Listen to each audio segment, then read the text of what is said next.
If this goes on, don't panic. Bringing hope to the world through speculative fiction.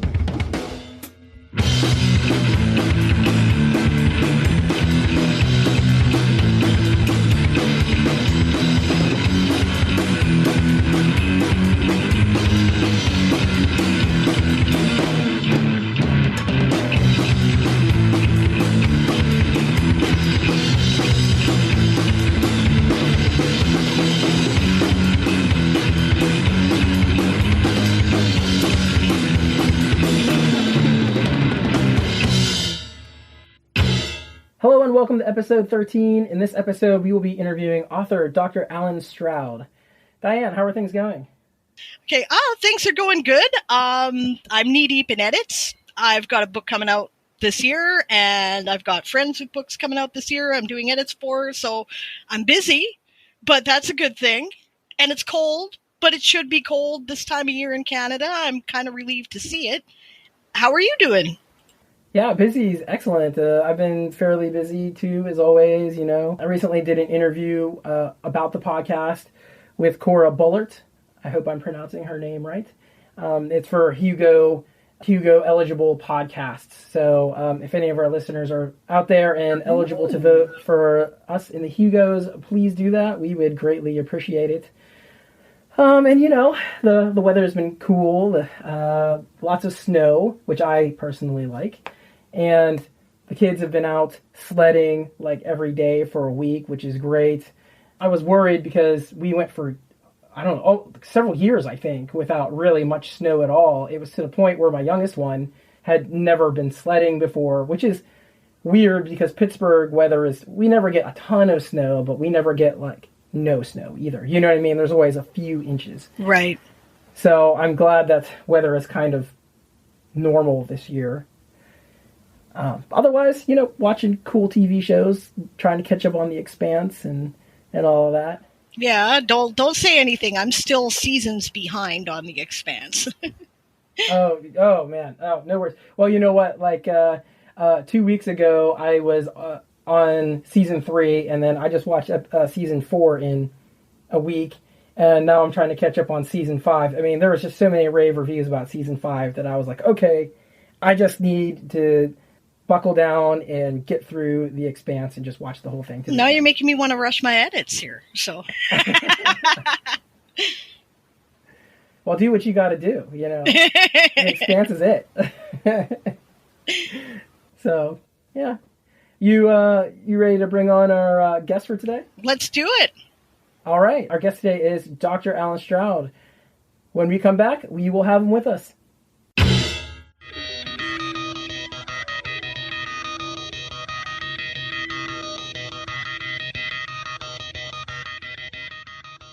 Hey, you all know that I'm a supporter of Dreamforge magazine. You might wonder why you should support Dreamforge too. First, understand that Dreamforge is a new kind of science fiction and fantasy magazine that is looking for hopeful futures in a time when it seems hard to find that. Second, check out their magazine. The illustrations are beautiful. Personally, I was very impressed by the cover of the 3rd issue. Additionally, they have top-tier talent writing in the magazine, like Jane Linskold, Dave Weber, and Mary Soon Lee. They also have new authors to discover too. And if you're like me and read a lot on the bus, they have a portal set up for you, so you can read the magazine on your phone or tablet. There are plenty of other reasons to check them out too. You can find them at dreamforgemagazine.com. That's DreamforgeMagazine.com.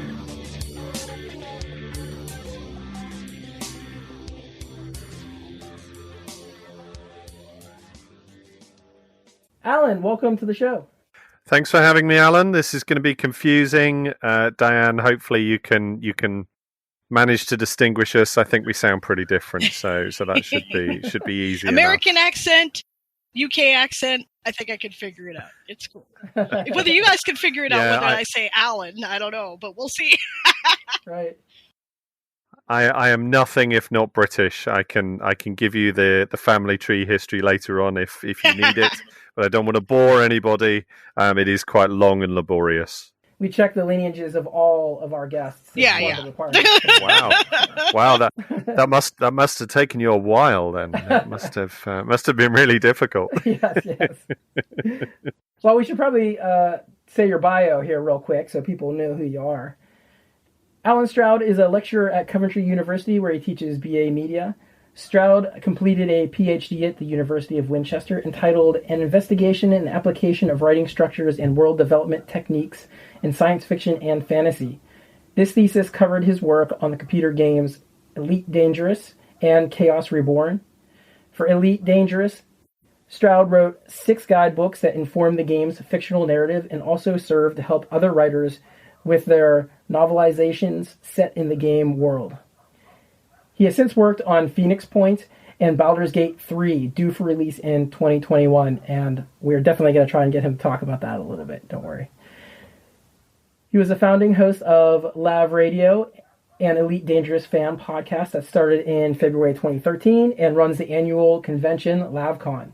His novel is set in the Elite Dangerous game world called Elite Lav Revolution, was successfully funded on Kickstarter and published in late 2014 with a second edition published in 2015.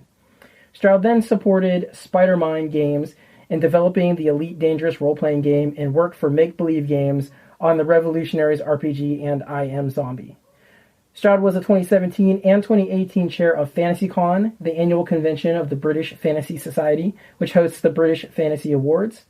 And in June 2019, he became the chair of the British Science Fiction Association, taking over from Donna Bond. Stroud continues to write academic papers, reviews, articles, and fiction in science fiction, fantasy, and horror. He lives in a messy house with 3 cats and his partner, Karen. And he also wrote a novel that we were talking about today called Just Fearless. So, Alan, you do like everything in the science fiction community that's possible. Well, I kind of, they've always said about me, I'm a jack of all trades and master of none. I kind of pride myself on being a creative person, being a person who makes things, who is an ideas person in groups. I try to make sure that part of who I am is preserved, is kind of exercised, because I think a little bit of you can, sort of die really if you're not creative, if you can't find ways to make things and feel like you're building something, then it's always been a part of who I am. So I'm really pleased that I'm at a stage in my life where I get opportunities to be able to do that. I can very much relate with what you're saying there. I feel that way myself too, and professionally I am what is called an instructional designer, and we kind of write curriculum sort of, but we also do a lot of like editing. We also do a lot of media type stuff. I'm one of the audio people at my job. We do visual graphic kind of stuff too. I mean, we're just like you're saying, jack of all trades, but we always have to be creative, whatever it is that we're doing. So I totally relate to that. Yeah, it's something I've always enjoyed. I tend to find I go through fads of different things. So at the moment, I'm not composing music at the moment, and that's not because there's something wrong. It's just that's not where my head is. So I'm doing something else, but I will go back to that. That's I do all my music composition in the loft, so I have to go away upstairs to the coldest place in the house. So at the moment, clearly that's probably part of the reason why I'm not up there. Makes sense to me. Yes. What kind of music do you compose? I'm also a moonlighting musician, so. And am I? Kind of a little bit. It's a little bit Vangelis, I would guess. So I've done stuff for different audio dramas. I did all the music for Elite Lave Revolution as an audio. As an audio album, and did it as like a sort of cinematic, cinematic ambience for the drama. So that was quite good fun. It tends to be orchestral synth. It tends to be a little bit synth classical. I guess fake classical in that I don't have an orchestra in my loft, but I manage with as many kind of samples of and soft synths of different instruments in terms of what's there. But yeah, I enjoy doing it, and it's certainly when the muse grabs me, when there's a project that that really kind of grabs me, then I'm absolutely keen to write something. And usually I can turn stuff around fairly quickly. So yeah, I did for Lave Radio. I did all the podcast theme tunes. Whenever they've had a spin-off show, I've written them a theme tune for the spin-off show. It's been good fun. Nice. Yeah, I am also a musician, and as Diane said, she's also a musician, so that's pretty cool. So you mentioned Elite Dangerous a lot. Can you tell us what exactly that is? Well, it's only really a mention because it was kind of the first thing that really got me moving forward towards where I kind of am today. I think my research and my creative practice got hot in sort of 2013, which was a bit strange for me because I'd been doing a lot of different things before that, but suddenly I was sort of right in the middle.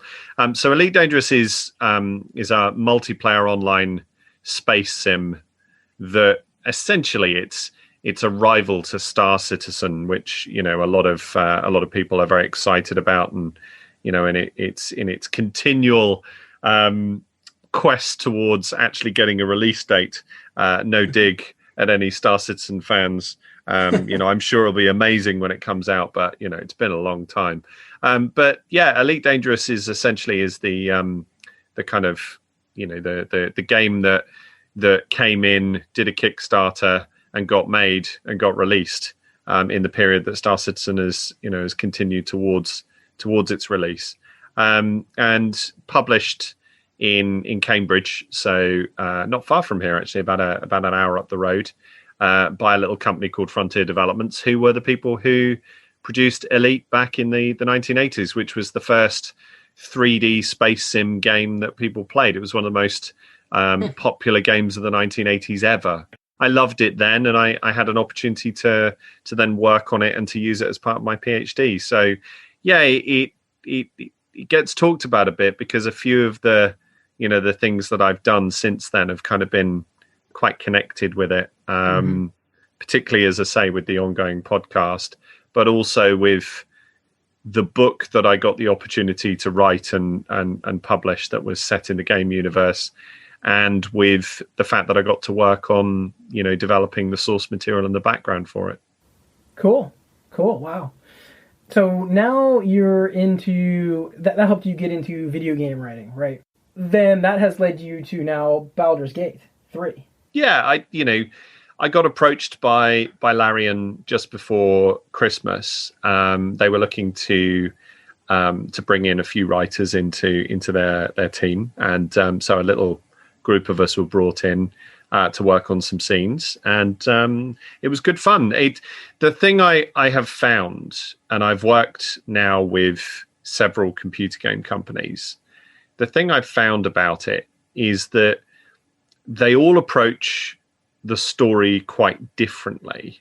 And they all approach the story with quite different priorities. And that's no criticism. That's not a criticism of how any games company manages things. But you do, as a writer, when you get in, you do get a sense fairly quickly how much the story writing is being prioritized in terms of what you're doing. Not just in terms of resources, also in terms of time, also in terms of how many iterations that the writing goes through, how it's discussed, and how it's refined and everything else. And, some of those experiences are interesting. And I've found that, very different in different companies. And I think that speaks to the fact that it's not an industry that has quite, and I speak about the industry in general, has quite got used to the idea of having someone who writes the story of the game, as part of the team, as it were. I think some companies have, and I think, you can tell, if you're playing games, which games are stronger in terms of the story and stronger in terms of, how much the narrative is part of the experience. I think there are some that, it's still a little bit, cool graphics. Right, we got to make the graphics as good as possible. We've got to get, those graphics. Oh, Now we need some dialogue. Could you do some dialogue? You've done the graphics. Could you just do me some dialogue? So there's a little bit of that at times, but there's also, I do think that writing is becoming much more valued as games become seen more as sort of multidisciplinary cinema experience. See, I think that's very interesting. I've said on the show before that I think that a lot of innovation in speculative fiction is coming currently through the story of video games. Like you say, right, you can tell when the story was a priority and when writers were part of the team. The Nebula Awards now award writing for video games and other games, right? And I think that this is just exciting for the whole field because, I mean, like you say, it's an intense multimedia experience. So you can do things with the story of a video game you can't do in a novel or even a movie, right? So I'm just excited to see how it's developing, and it's really kind of cool to be talking to someone who's got the inside track on that. Well, I can't claim to be an authority across all of it, but you do notice there are some little devices and tricks that there are some that obviously are there that are native to the medium, that are different to everything else. But there are some devices and tricks that are in other mediums. So, for example, in novel writing, there are one or two tricks that you can use that also feature in film. And games aren't used to them yet, and so actually when you walk into a game studio and they say, oh, could you just do this? And you write it and you say, well, actually, do you see what I did there? And they go, no, I don't really understand your version. Here's my version. Why is your version? And you say, look, if you look at this, the way I've written about how the history of the mountains and the people that used to live there, the fact that people are going to read that once and then try and click through it as fast as possible doesn't matter. They're going to read it. Once they've read it, they're going to wonder a little bit about who used to live there. And whether you put that in the game or not, it's up to you. But it adds to the imaginative context of the game itself. And that kind of thing, that kind of mythology writing isn't something necessarily that all games industries or all games development teams quite get. Some of them do, some of them don't quite get it, but it's subtle, it's tiny. Where do you leave your loose ends? How do you kind of plug the consumer, the player? How do you plug them into imagining this context when they turn the computer off and they go to sleep at night, and start thinking about what they were playing and what they were doing and what the extra story is? How do you get them staying in your game when you turn the computer off? And I think that's important. I think writers in other types of thing, they get that in the medium. It's almost natural, and I think it's coming to games as well. And one of the reasons I think it's sort of a little bit it hasn't developed quite so quickly is because it's such a visual medium, and that's a strength. It's a massive strength, but it also doesn't necessarily encourage you to think beyond the visual medium and how people imagine. Well, let me put in a plug for story. If anybody from the video game industry is listening to this, right? There are those of us who don't often have time to play the video game through, right? But we'll watch the story of it because people will take the cutscenes and whatnot and put them together and make stories on YouTube, right? Now, there's a whole group of people that can be reached by good story. You can get people who are willing to write like extended fan fiction in the universe. And that means, because I realize that they got to think about the bottom line. So the bottom line being there's a market out there of people who are just interested in the story, right? And you can reach these people and you can create stuff for them. There can be spin-off books. There can be, other various products that are related to it. And there are people who will do it, who are going to read it and get into it, who've never actually played the game. Right. So I think there's a lot of potential there. And I think that there's, it seems to me that games with great stories tend to do really well, right? Like the Assassin's Creed franchise, for example, right? It's got an amazing story. It's so interesting to those of us who like a good speculative fiction tale, right? And, we have books and we have merch and, all this stuff that's out there. And a lot of people may never even have picked up the game once. So I'm just throwing that out there. Yeah, totally. I mean, look at Mass Effect. I think Mass Effect's going to go that way too. They've got novels, right?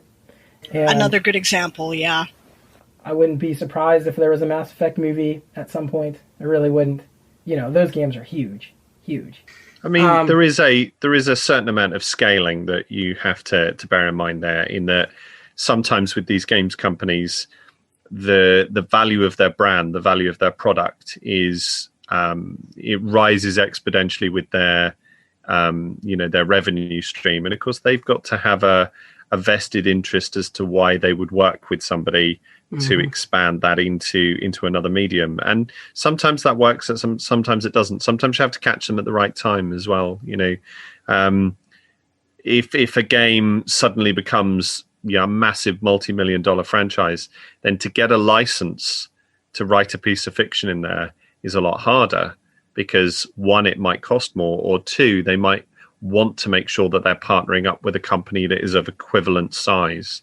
So, we're if we're the industry leader in a particular type of computer games, then why aren't we working with the industry leader in publishing?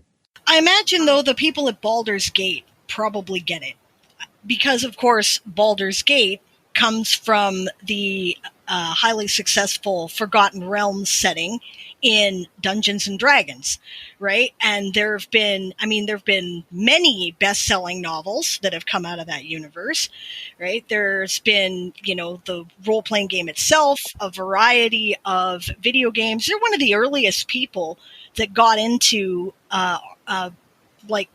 role-playing games as a video game. I remember playing Menzo Berensson back when, so did you get that feeling from them, that they are, interested in the story, that's something that was a priority for them?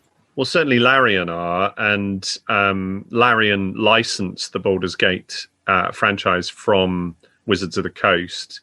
And basically, when they produced their previous game, which was Divinity Original Sin 2, essentially that was obviously their big game, and it was the thing that got the studio noticed. But it was also because I know that the guy who's in charge of Larian loves Baldur's Gate, loves everything to do with D&D.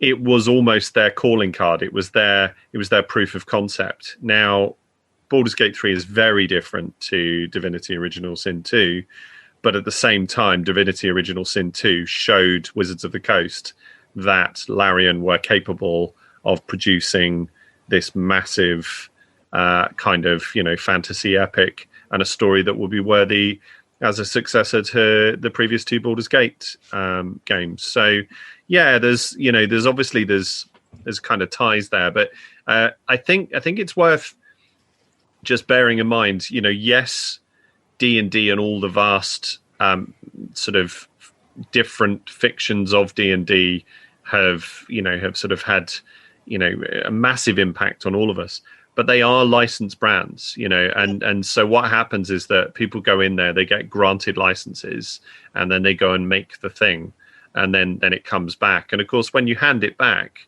it's kind of not yours, but it is yours. Yes. In that, you make something for a place, and they go, thank you very much, and you obviously you achieve your financial reward, and also your kind of creative reward in producing that thing. At the same time, you can't produce a sequel until you've negotiated again. or so on. So, and you don't own those characters, and and you don't own that plot. So you have to be aware and going in with your eyes open. Do you mind if I ask you like one or two specific questions about Baldur's Gate? And if you can't answer them, that's totally fine. And then we should probably talk about your novel. Sure. Go on. Go ahead. Okay. So games like Mass Effect, which we just talked about, and Dragon Age have gotten some backlash for having similar story outcomes no matter what choices you make, right? And as somebody who's developed branching storylines, I can understand why to some degree. But do you know how much impact the choices will have in Baldur's Gate? Well, from what I've played of the beta quite a lot, there is the method of working through developing the scenes and how the scenes link to each other and how they move forward is quite careful, in that you shouldn't be thinking of a writing team sitting there and individual people coming up with this storyline while someone else works on this storyline while someone else works on this storyline. It's not how they work. And that's very interesting to me, in that what happens is that people will work on their interpretations of different scenes, and then senior members of the team will look through those interpretations and start to try and see what can be weaved together, what could be weeded out, what can be, what can be used, what can be retained, what has to be got rid of, and so on. So with the fact that you're going through that and you're kind of having lots of different people interpret things and come up with ideas and maybe create stories, and then you're looking at them comparatively, it gives you a bit more of a sense of how vast the story is planned to be. Does that give you an idea? Yeah, I think so. I mean, I don't think a lot of people understand that side of game development at all. Yeah, so I think don't, if you were thinking that what my job over a period of time involved was, jumping onto a chat room and then discussing a particular scene, and then one person being sent off to write it, and then it gets brought back to the team, and then we all pour over it and edit it. It's not how it works. If you think of a premise being introduced by a senior writer and then a lot of writers being sent away to go and write a version of that, then that's closer to the process. And so by extension, you can then think about how many options there might be, and whether that's going to work with, the ongoing narrative and the story that's being developed. Interesting. All right. Well, I've got one more question for you, and this is kind of overlaps with role playing as well. So when you're writing these stories, right, you have to write for low level characters and high level characters as well. Do you find high level characters are more challenging to write for, and how do you write for characters that are basically demigods? I'd say I prefer writing for low-level characters. I think that I actually, when I started doing game design, when I was originally doing game design, quite a lot of the games that I designed, particularly the RPG that I designed, was levelless, in that it was improving, but it wasn't level based. And one of the key components of LARP, for example, which I've also done some design work in, is that you always want the person who turns up to their first event to be able to beat someone who's been there for 6 years. You want them to have a chance to beat that person in a fair fight. So that kind of premise has always informed the way in which I've tried to work on things for myself. That said, I've always been a person who, when I was writing things, I tended to be a Jeopardy GM, as in I would throw together scenes that required the players to think their way out. and I hadn't thought of the way out.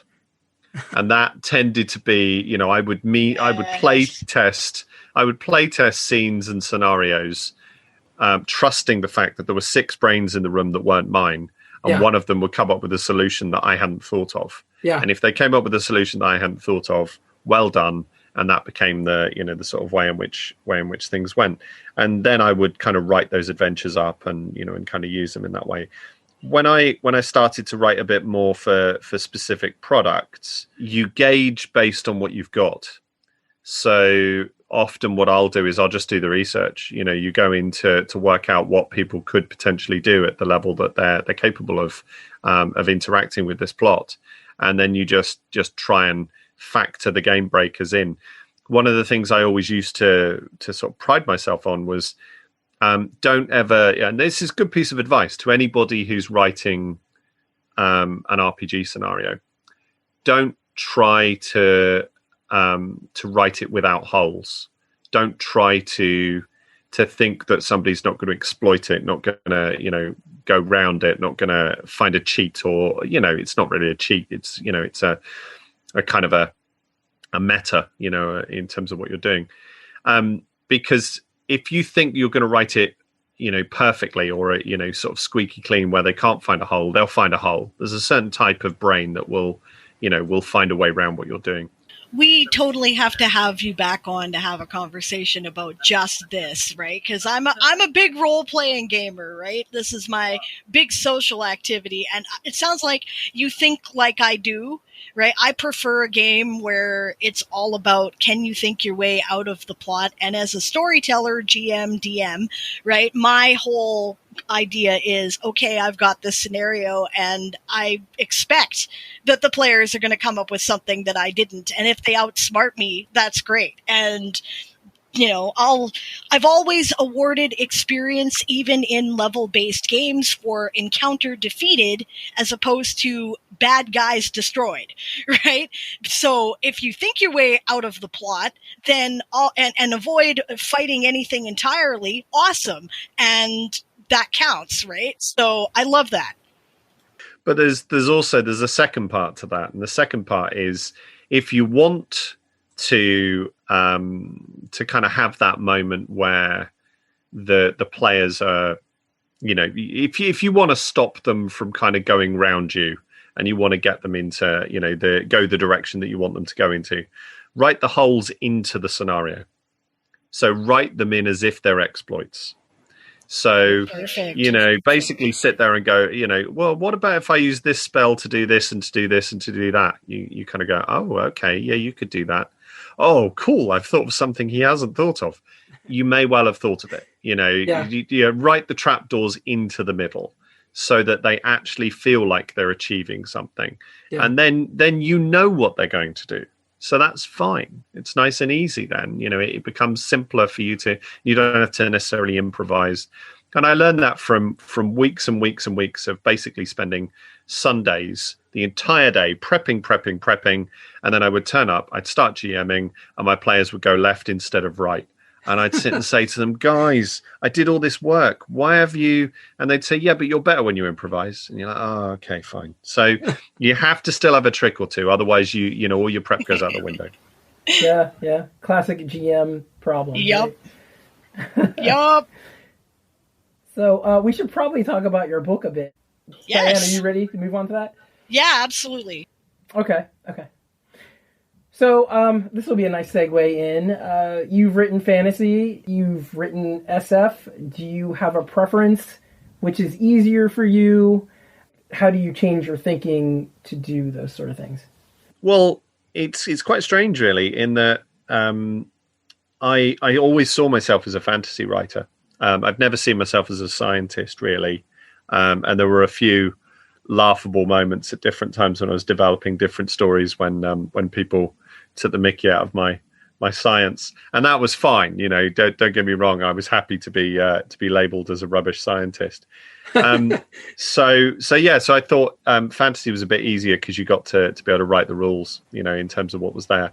And then gradually, what kind of happened is I had this opportunity with Elite Dangerous to write Lave Revolution, and so I did, and you know, and that went very well.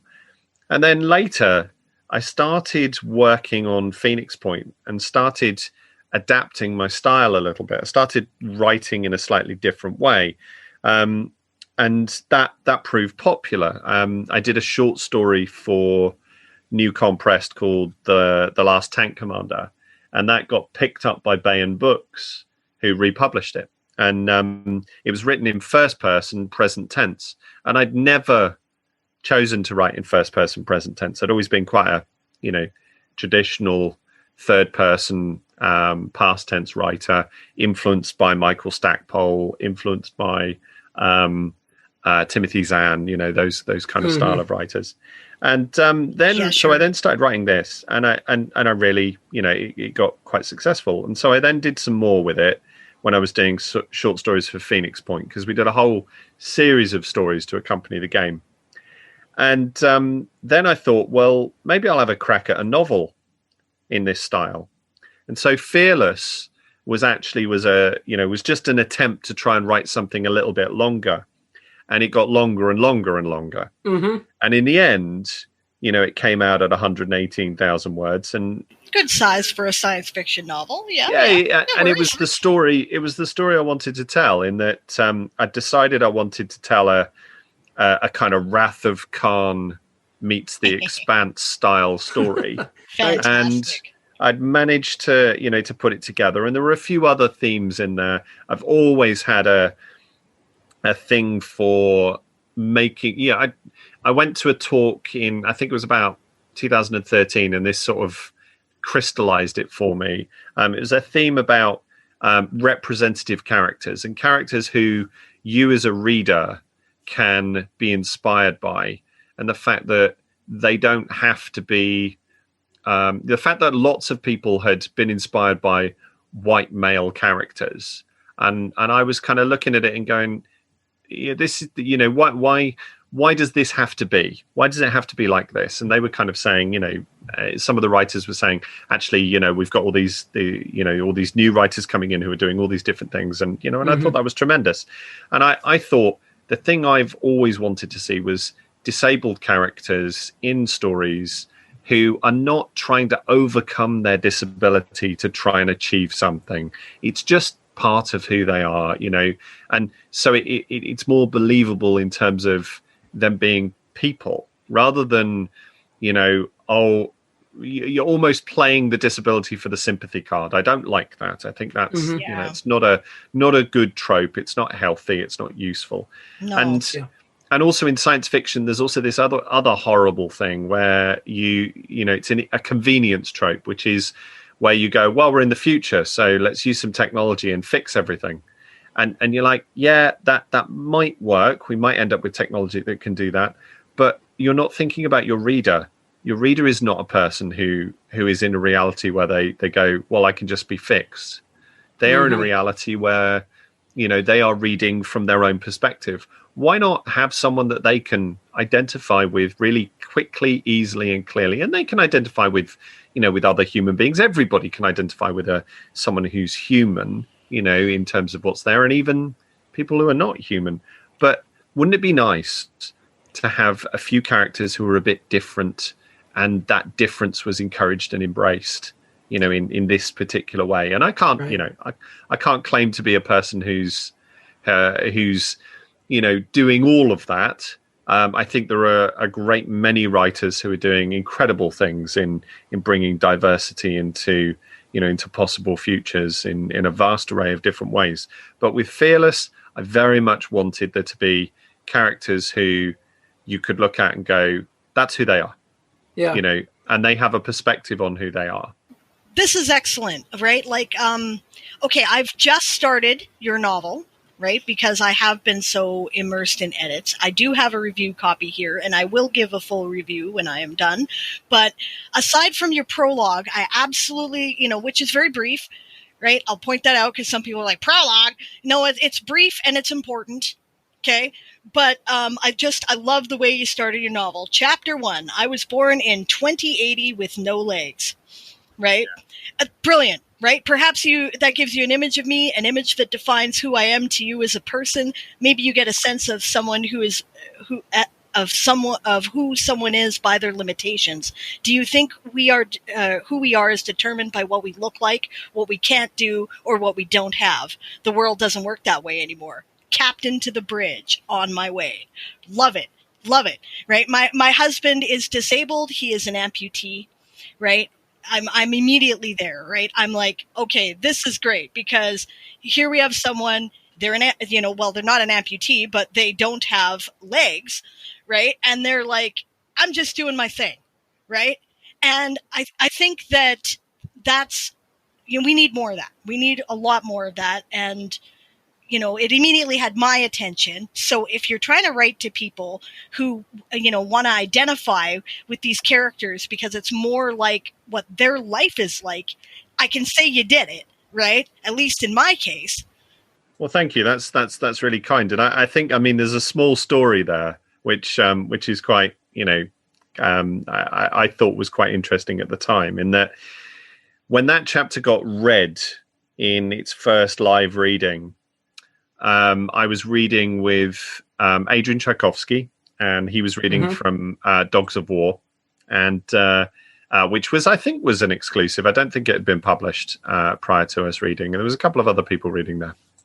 And when I read that first opening, because I read that chapter, when I read that first opening, the room went tense, and I could feel the kind of tension in the room, because I break the fourth wall in the very opening of the first chapter, and I break the fourth wall right at the end of the book. And it's quite intentional, and it's exactly, and you've just described exactly why I did it, because what it does is it immediately locks the image of the character to you. You can't kind of sit and filter back to a default image of the character, because the character has basically told you, this is who I am, this is what I am.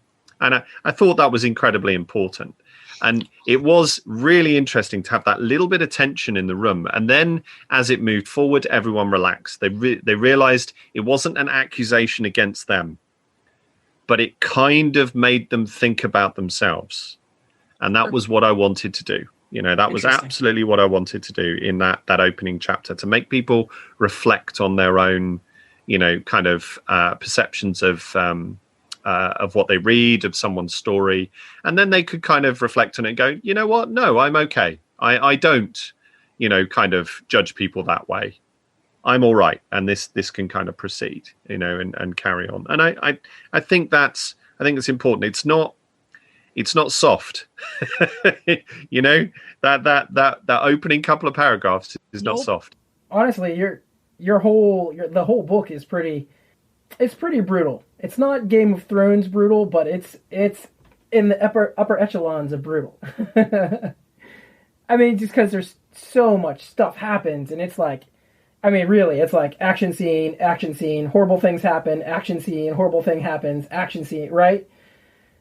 And by the end, you have these extremely traumatized characters, right? Who are just basically trying to survive at that point. And it's earned. You really feel that at the end. And this ties in with something I wanted to ask you about. The characters throughout the book kind of continually process their individual traumas, right? In fact, I would even say that trauma might be a theme throughout the book. How much research have you done to try and accurately reflect realistic trauma and how that might affect a person? I would say some is life experience, some is observational, some is looking at some of the kind of psychology of different ways in which people have responded to things. One of the things I've always looked at, particularly with military science fiction when I've written it, is this. I've looked at one or two texts and observed one or two processes whereby there is an element of dehumanization to allow people to function in a military environment, to dehumanize the enemy, to turn the enemy into objects, and to kind of, or to narrow the, the world in such a way as that there are good people, there are bad people, there are them, and there are us, in that regard. And that filters a lot into, into my research, as in my professional research for my work. I'm a big user of Baudrillard in my lectures and my stuff, and the discussion on hyperreality and the ideas of people perceiving the world in slightly simplistic ways at times, just so that they can make sense of it. Because we can imagine 1,000 people, we can imagine 20,000 people, we can't imagine 1 million people. We don't get a sense of how insignificant we are sometimes, and so we can't necessarily understand how complicated situations are. And sometimes a byproduct of simplifying your world is that when you realize it's more complicated than you'd defined it to be, it's hard to cope. And that is a main theme of Fearless. It is an absolute theme of Fearless, because people are having to make decisions that are this or that, Right. this side or that side. I'm doing this or I'm doing that. I have to decide if that's right or wrong. They have to make those decisions, and then only when they have time are they able to unpack them and go, did I do that right? Did I do that wrong? And there's also there's residue. If you get too locked into this you're either right or you're wrong attitude, then when you then find yourself in an environment where it's not like that, i.e. civilian life, having come from the military into civilian life, where everything's a little bit ambivalent and a little bit, sort of not necessarily so clear cut. It's hard. It's hard to switch, and it's, people make mistakes. And I think that's human, and it's important, and it's important to kind of look at and see. I like themes like that. I've just finished writing the sequel, and the sequel deals with themes like that in a slightly larger sense, and actually uses an existing science fiction text to sort of try to complicate further. So it'll be interesting to see what people think of the sequel. If Flame Tree decide that they want the sequel, they have said that they do. So Nice. That's good. But we've not concluded negotiations yet. So we'll see how that goes. I look forward to this. Right, I suffer from post-traumatic stress disorder, not from a military scenario, but and so I'm looking forward to seeing. I find this is a bugaboo of mine, right? And I think that as a person who is among this group, I can get on a bit of a soapbox. And my soapbox is that, first of all, a lot of military science fiction does not take it into account at all. Right. And the stuff that does is sometimes very awkward with it, because it's often not what you think. Right. Like, there's a certain stereotype of reacting to loud noises and things like that. But sometimes, in my case, things enact when there's an argument. Right. Because this comes from childhood trauma. Right. And I'm looking forward. It sounds like you've approached it with a more realistic perspective. You said life experience, so that gives me the sense that you've got, a bit of an autobiographical element in there, right? And I'm looking forward to this. It's hard to find books that do that, and I value them when I find them. So, well, thank you. I hope it lives up to that. I'm not trying to. I think the one thing about trauma that is that everyone's manifestation of it, much as we can go through similar experiences at times, everyone's manifestation of it and their coping mechanisms and their the ways in which it gets around those coping mechanisms at different times can be entirely different. 100%. But there are enough things that you can kind of go, yeah, I see that. I see you. I see what you're going through. I see what you're struggling with, or and those. I think there's a little bit of a leaky bucket element as well, which is a bit of a glib analogy, but I'll persevere. Sometimes you can think that it's all solved, and then there's a leak in the bucket. Yes. and some of it gets out, and it can be for the weirdest thing. It doesn't have to be for anything, that anybody else necessarily goes that, oh, I could see that. A trigger can be something quite strange, and that's also entirely normal, in terms of the way in which trauma can affect people. And I think that it's important that we kind of see this. There's another author trope. Sometimes an author trope can be, to bring a character through an experience, and then they are traumatized, or they are, scarred or damaged by that experience, but it's the end of the story, so they can kind of have a bit of a retirement. They can go home and live in the nice, the nice Elysian fields, and they don't have to go off to to fight anymore or anything like that. And actually but that doesn't mean that it's over, right? Like, that's the thing. Then you have to readjust to the new normal. And yeah, I like your leaky bucket, actually, because my own experience with it and other people's experience with it is it's like that. You work through something, you think, okay, all right, I got a handle on this now. And then something new happens that is related, but you didn't anticipate. And then you're like, wait a minute, no, I'm not okay, actually. I have more to work on now. It's also, it doesn't invalidate you from going off on another adventure. Not at all. That's, I think, is part of the, the trope that I worry about with some writers, is that, the person's gone through their adventure and they're a bit scarred. And so therefore, well, it's not your turn, time for the next generation. No, actually, they've probably still got some to give, if they need to, and if you want to continue their story, and actually their story might be even more interesting. So, One thing that people also don't deal with when they deal with issues of trauma is that surviving trauma can strengthen you as a person. Because there are things where you're like, okay, I've been down, I've been to hell now, right? So when the next scenario comes along that is frightening or difficult, you're like, no, I can handle this. I find that more recent traumas, right? I find that I can face things that would have just caused me perplexities of anxiety previous to that experience, right? No longer do. I'm like, this is nothing, because I've been through a lot worse. I can handle this, and often I can, right? Like, and that's, I think that's a cool element too. And a lot of people treat it like it's an either or, and it usually isn't. It's a complex ball of yes and. Yeah, absolutely. This is what makes people, and is also is the richness of being able to write about people. So you mentioned a little while ago about the sequel making things even more complicated. I'm interested in that because I felt like this plot itself already, even in the short time span that it happens, really was pretty complicated.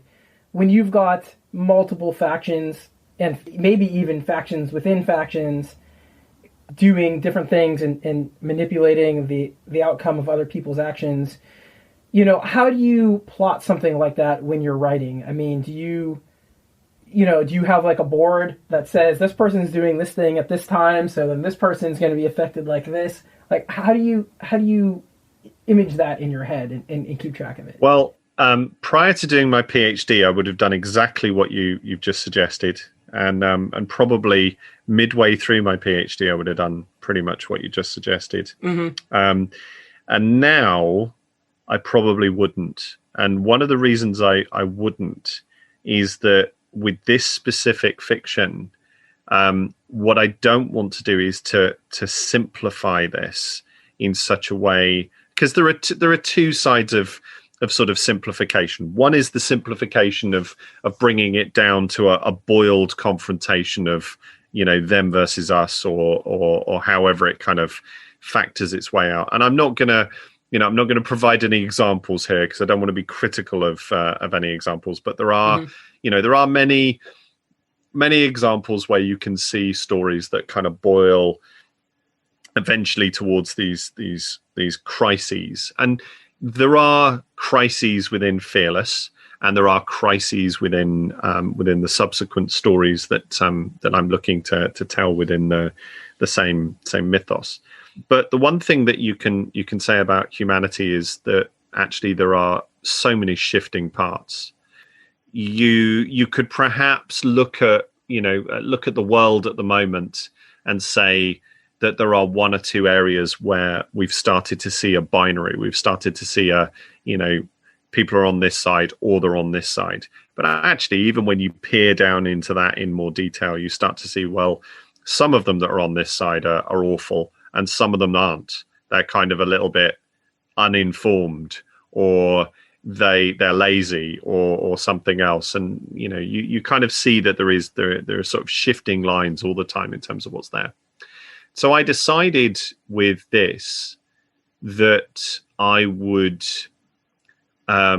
try to maintain that level of complexity, but also make use of the first person perspective that I'm using to make the point that this is about an individual or a few individuals navigating their way through this world. They are not going to know all of the nuances. There are characters. Good. there are characters who try and boil it down. I've got one character in book 2. I've written a scene with her, and she was so interesting that she's ended up being, if it goes forward, she's ended up being a principal character in book 3. But she tries to boil it down. She tries to narrow it all, and she almost makes the same mistake that some of the characters in the first book make, because they boil it down just so they can survive. They boil it down to we've got to do this because this is right and that's wrong, and then they realize it's more complicated and so on. But this character is actively trying to boil down the whole thing into you're either for the law or not for the law, or whatever else. And I'm looking forward to breaking that. I'm looking forward to breaking that character, because you want it to escape. Yes. You want it to kind of explode and kind of be complicated. I like the fact that it's a chaotic mess. I totally get what you're saying about how do I keep track. I keep track a little bit by rereading to make sure I don't do anything stupid. Right. So I don't do something where, well, wasn't that person on that side, or wasn't that person doing that before? This is totally different to what they did in that chapter. I do a little bit of that to kind of, make sure that's there. But I've written some notes on different agendas from different places. But what I don't try and do is write too much of a kind of macro plot of all these different corporations and agendas, with sticky labels and everything else. Yeah. Because if I did that, I think it might lose a little vibrancy in my own head, because I'm trying to keep it from the perspective of the characters who are experiencing the symptoms, rather than necessarily the characters who are making all the decisions. I love it. I love it. That's great. So we're actually over time a little bit here. So we need to ask you the last few questions before we go. And the first one is a question that we ask all of our guests. What gives you hope right now? I think I lost a little bit of hope when here in the UK, the coalition government got voted in about 2010, and at that point in time, I thought I was fairly middle ground in terms of my politics, and I realised that I wasn't. And stuff had started to shift and started to move in different ways. And the last few elections here in the UK, I pretty much kind of thought, now is the time, now it will turn. And then, my people betray me. So that's been quite hard. And I still, I see us as unfortunately we're on a pathway that's not particularly good for us at the moment. I think where my hope lies is in seeing people, really. And I think particularly in this time, when you see what individual people are doing, and what's happening with individual people, and how you make a difference for individual people, not within, the political arena or the kind of wider scale, but when, like it was a few weeks ago, a friend of mine, his son, he said, my son's going to turn 16, and he's really struggling at the moment. He's a very active kid, and he's not able to do all the things that he likes. Mm-hmm. And so when I said to him, what you're looking forward to for your birthday, and he said, well, nothing, because we're in this really terrible time. And so what my friend did is he basically went on all his social media, rallied around, and said to you, could you send him a card? Could as many of you as possible just send him a card, and then we can kind of do something that makes the day special. And people did more than that, and I mean, we did. I sat here and went, right, let's get the biggest box we can find. Let's find as many books as we can find. Let's chuck a copy of Fearless in there. I'll sign it. What else can we put in there? Right, let's take that down the post office and send it off to him. And so the fact that he was able to have that birthday and be surprised, be delighted by that. And I've seen since then people sending care packages to others who just, expressed a little bit of hurt or fear or worry. And social media has turned. We remember before the lockdown, if people were on social media and they said, I don't feel good right now, or something like that, you had a tendency to think, oh, it's a little bit attention seeking, isn't it? And now it's not like that. Now we all get it. We all get it. We all get that people are struggling, and they're having a moment, and they're reaching out, and they're trying to find a little bit of, of humanity to kind of reach back that will make them feel like they're connected. And, that gives me hope. When you see people respond to those kind of moments, when someone has a wobble, somebody gets a bit of bad news today or yesterday, and and they kind of need to do something to reaffirm themselves, to know that they're okay. That to me, that's what shows us that we're all still good people, or at least there are still good people out there. Some of us, but we're all complicated people. I think that's probably important. That's beautiful. I love that. And then the final question, of course, is what are your current projects? What do you want to tell people about? So, I've just finished the sequel to Fearless. Please, Flame Tree Press, come back and say you like it. To be fair, they've been incredible to me, and I've really, really enjoyed the process working with them. And Flame Tree does a good job of promoting their authors. I have to say, they've worked with us really. They've been very friendly and accommodating and reaching out, and it makes it easy to get eyes on the work, and they're producing some great work. Like, you guys are doing great stuff. So, yeah. And I mean, they're keen to do more science fiction, which is great. So I'm obviously keen to be a part of that. What else are we working on? I'm just starting some edits on a role-playing game called Solemn Veil. I've finished some edits on a role-playing game called I Am Zombie.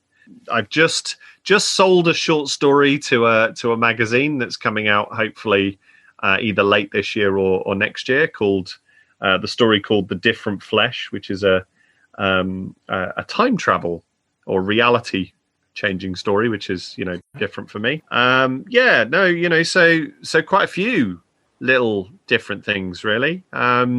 It's been quite nice. We've kind of looked at this year. I mean, I had a bit of a tough time with work towards the end of last year. It was very hard. I was helping cover a colleague on maternity leave and stuff, so I was quite under the cosh. But 2021 has sort of started with lots of little things coming up and going, do you want to do this, or how's this going, or do you want to work on that? I'm also working on a role-playing game with Spider-Man Games, which is one I've written, which is called Jupiter Skies, which hopefully we're going to do some more. That's in art at the moment, cool. So I'm waiting on the artist producing some stuff. Like I said, jack of all trades, master of none. I'm always doing stuff. I love it. That's a ton of stuff. That's great. And last question, which Alan always forgets to ask: where do people find you online? Yes. So you can find me at alanstroud.com. As long as you spell Alan correctly, you have to spell Alan with 2 L's and an E. You can't spell it Alan. I mean, that's just, it's just wrong, So you've got to spell it with 2 L's and an E. So AlanStroud.com, you can find me. The BSFA website, you can find me, so bsfa.co.uk. I'm pretty easy. If you just type me into something, usually you can find me. There is an Alan Stroud. I believe he's a newscaster. Or he might have actually. I think he might have passed away. So I might have fairly recently. So my sympathies to his family if that's the case. But there was certainly there are 2 that come up in search engines. Usually it's so you got to type author at the end. Yeah. I mean, I did get emails from another Alan Stroud once who said, "Oh yeah, we're really proud of you." And I was like, I don't know who you are, but clearly, because we got the same name, you're really proud of me. Okay, so yeah, I mean, that's obviously I'm fairly easy to find. Awesome. Thanks so much for joining us today. I've really enjoyed the conversation, and I look forward to reading the rest of your book. No worries, and I hope you enjoy it. And if you don't tell me. I won't. That's just not nice. Seriously. Why would you do that, right? That's the other thing, right? There's no point in that. The book's out there now, right? Well, I'll say I very much enjoyed it. It was action-packed, and it just really never stopped, and I just sped through it like nothing. And I'm looking forward to the sequel, so that'll be exciting. I'm hoping you all come to terms and that comes out soon. I did just one thing I will tell you. The ship on the cover? Yeah. Yes. I made it as a model. Really? Oh, cool. That's awesome. I didn't have any involvement in, I had a bit of cover approval, as in they sent me the cover and said, "Do you like it?" and stuff. And I went, yeah, it's really cool. And so then during the period after we'd done the editing and we were waiting for its release, I was working on a 3D modeling project, and I just thought, well, why don't I try and, I'm a bit good at making sort of miniatures and other things. Why don't I try and lend my hand at this? So a lot of plastic, a lot of cardboard, a lot of glue, a lot of Needotite or green stuff, if you know your Games Workshop products and what have you. Stuck it all together, and I have a little model spaceship that looks very like the ship on the cover, but also has the things that are in the story that the ship on the cover doesn't quite have, like the rotating deck and the other bits and pieces like that. Yeah. This is a complicated, there's a lot of little parts on the outside of the ship, so that's really impressive. I'll send you a picture, and you can have a good look. That's awesome. Maybe we can put it in the show notes or something. That's great. Yeah, I don't know if that'll show up. I can try, though. Yeah.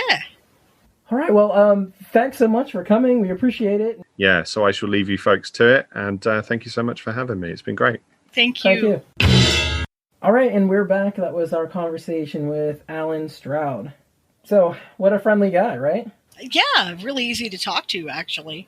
I enjoy an interview where you don't have to, pry the information out of your guest. It's much more fun because then you listen and you learn stuff. Totally, and that was quite a span of topics there between role-playing games and video games. Oh yeah, he's a very adaptive, multi-creative, obviously. I think I'd really enjoy talking to him at greater length. We have to have him back sometime. Yeah, we should do like a live show with him maybe. Or something. That would be a lot of fun.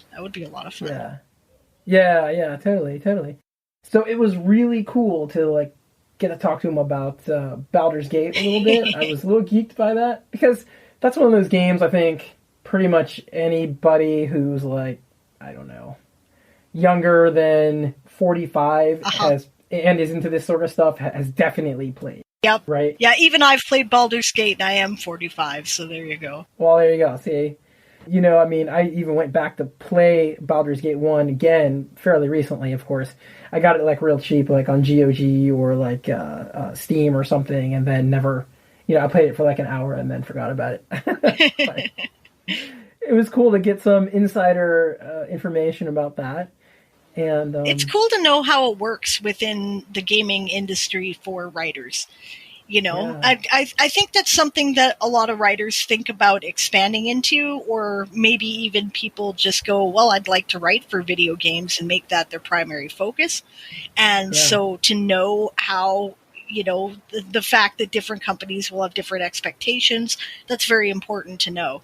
Yeah, I was going to ask him some questions about the video gaming and how that was different, but he just dove right in and answered that anyway.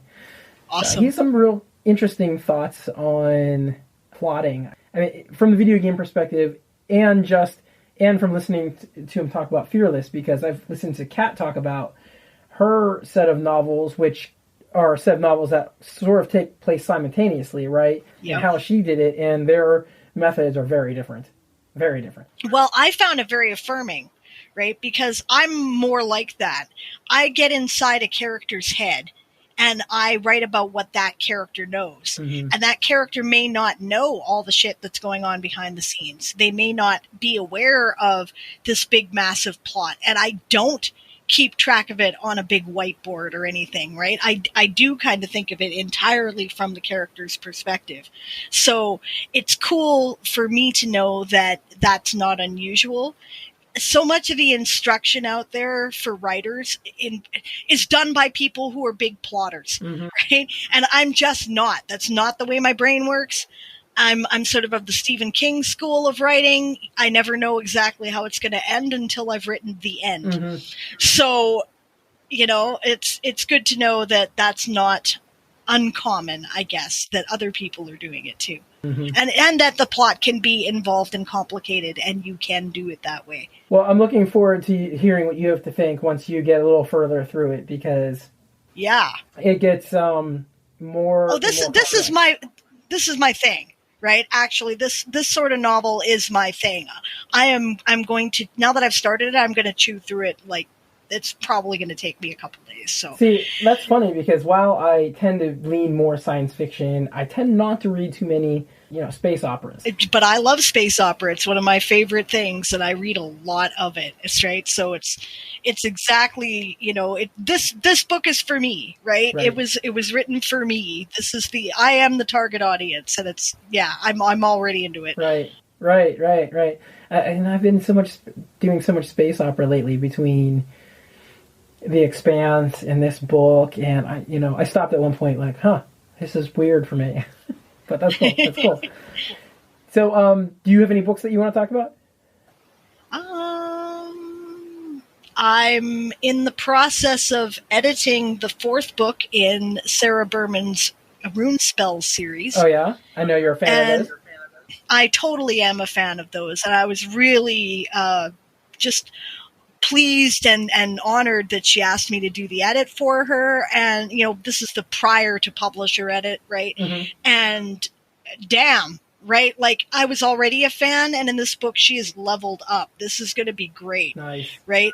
Because we get better all the time as writers, and there's definitely been I'm not saying that the first 3 novels weren't amazing, because they are, but this is the next level. And I'm just so excited about it. It's going to be great, right? If people are reading the series, they're really going to like this one. I love, and I have a specific person in mind, right, and I'm not going to name them when I'm thinking of this, but I love it when you read an author, a couple of their works, and you just see them like, okay, they're level 2 now. Oh, okay, now they're like level 3. Oh, they did something in between there. Now they're like level 10. You know what I mean? Yup. Yeah, absolutely. It totally happens. It does. Well, I am going to talk about, what am I going to talk about? I'm going to talk about The Brothers Jetstream Leviathan by Zigzag Claybourne, published by... Oh, good, yes! Yeah, published by Obsidian Skypress, and this is a little bit older one, 2016. And as everybody out there knows, we've had Zigzag on here before, and him and I chat quite a bit online and whatnot. So, for some of those reasons, this book has been on my review pile for a long time. Actually, before I even knew him that well. And I feel a little bit guilty, because I do know him fairly well now, that it's taken me this long to get to it. But TBR lists, Right. Mine's huge too. Yeah. And all the books that we have to read for the podcast. Yeah. And all this other stuff, we're not like the normal reader who can just read whatever they want, right? Like, Yeah, I have a exactly. reading schedule that's set up like months out sometimes. And thus is the life of a science fiction fantasy podcaster / reviewer, right? Right. So I was really excited to read this book, and I've heard so much good stuff about it, and, I love Zig, and I knew it was going to be weird, and wow, did it exceed my expectations. Awesome. And I mean that in a good way, of course, and for those of you who listen to the podcast on a regular basis, I love weird shit, right? And weirdness is one reason I just love science fiction and fantasy so much. So this book is it's like standing up at a party and realizing you've been dosed with 5 hits of unadulterated, hallucinogenic pop culture. Oh, geez. Wow. Cool. That's cool. Like, half the time you're laughing to yourself because there's funny stuff just scattered throughout it, right? And the other half the time you're like, wait, what the fuck just happened? Let me reread that and make sure I'm understanding what is going on right now, because that was the craziest thing I've ever heard of, right? He's got you bouncing between vampires, conspiracy cults, telepaths, telepathic whales, evil corporatists. I like it. And Nice. that's just like the bad guys, right? That's great. Right on. The good guys, on the other hand, very lovable, funny, sexy, and also very strange. They also convey one of the things I enjoy most about Hope Punk, and that is community. There's a sense that these characters really can't exist without each other. Right. I will say I was a little bit confused by the number of names. My brain just doesn't do well with large numbers of names. Like, I'm never going to read Game of Thrones because my brain will just bounce off of all those names, right? No. It's not as bad as you think. It's really not. Really? Because everybody's like, oh, so hard to keep track of all the characters. And for me, But you that's don't have to keep track of all the characters. You don't have to, right? There are characters who you do have to keep track of, and you met them all in the show. So Right. you know who they are. There are other characters that are, they come in and out like a Shakespeare play, right? It's fine, right? Honestly, you don't have to remember their name. You have to remember, that was that knight guy, the one who was, that's what you have to remember. Although I will say that some of the minor characters who appeared very briefly in the show have much bigger roles in the novels. And some of them, I really think that the show could have developed more, because they are amazing characters. Right. Right. So, but you'll remember them. So don't worry about it. Oh, okay. Well, it's okay.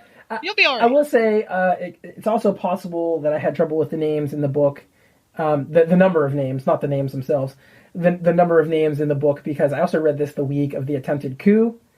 So, of course. My brain was super scrambled that week. Sure, high anxiety. I wasn't doing anything useful during that week either, honestly. My brain was just like, oh, fuck, is this it? Like, the Civil War that we've been talking about behind the scenes, that, are we moving, like we have a plan, right? Like, I don't know if we've ever discussed this before on the podcast, but because of the nature of what we do, we had a backup plan, and it's still a plan, right? That should things turn deeply dark in the United States, what we're going to do. Oh, wow, right? Yeah. To protect our members. And I was wondering, is this it? Are we going to have to make the switch, right? Mm-hmm. So, anxiety jacked up to 11 for sure. And when your brain is doing that kind of anxiety, you don't hold memories well. Right. So don't hold that against Zig too much. It could very well have been my misfunctioning brain, right? But right. If you like community, you like humor and a large dose of WTF, then you will not be disappointed with this book. And, tons of people out there love it. And I am going to read the sequel, which I have sitting right here next to me. And I will also be reviewing that at some point as well. So get out there, read this totally wacky, weird-ass book, and enjoy it. So if anybody out there wants to support us on Patreon, you can find us at patreon.com/ifthisgoeson. Please support us. If you don't have any money, which totally makes sense, especially right now, just tell people on Facebook and Twitter or your friends in real life or whatever that we're awesome and they should come listen to us. because you can find us at anywhere that you listen to podcasts. That's right. We're everywhere. We're everywhere. And I think it's about time for us to ask the Patreon audience what author they want on next too. So I gotta get that going too. I have to make a note to myself. There you go. And so that's it for this week, right? Or this month? Yeah, I think that's it for the show. I'd like the audience to know that I'm finally in the final edits process of A Few Good Elves, which is the first book in the Toy Soldier Saga series. Like I said before, I've published some stories related to it, and they're out there, but this will be the first novel, and this is the one I've been working on the longest. This is the first novel I ever finished, Nice. so the revision has taken some time, because your first novel is always garbage.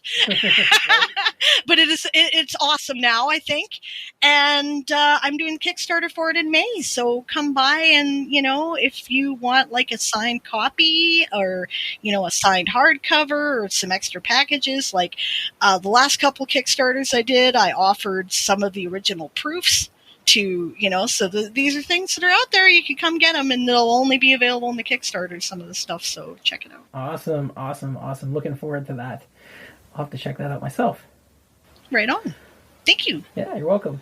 All right, well, Yay. Thank you to all of our listeners, and we'll see you again next time. You bet. Have a good one, everyone.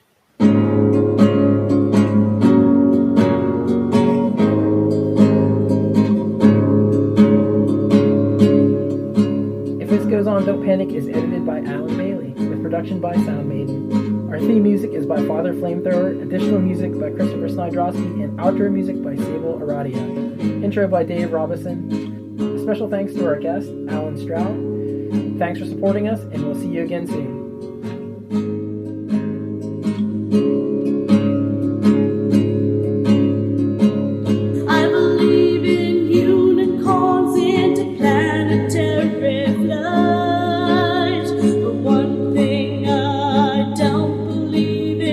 Letting